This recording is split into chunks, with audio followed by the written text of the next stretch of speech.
Did you know we fall in love with three people in life, each one for a specific reason? The first love, this love often happens at an early age. You eventually grow apart or call it quits over silly things. When you get older, you may lack and think it wasn't love, but it was. It was love for what you knew love to be. The second love, the hard one. You get hurt in this one. This love teaches us lessons and makes us stronger. Its love includes great pain, lies, betrayal, abuse, drama, and damage. But this is the one where we grow. We realize what we love about love and what we don't love about love. Now we know the difference between good and bad humans. Now is where we become closed, careful, cautious, and considerate. Now know exactly what we want and don't want. The third, love. This one comes blindly, no warning, creeps up on you silently.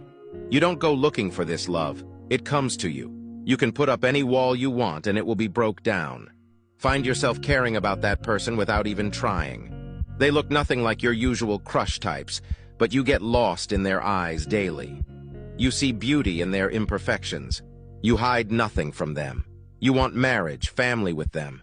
You think the universe for them. You truly love them. Always remember that there are those three depths of love in life.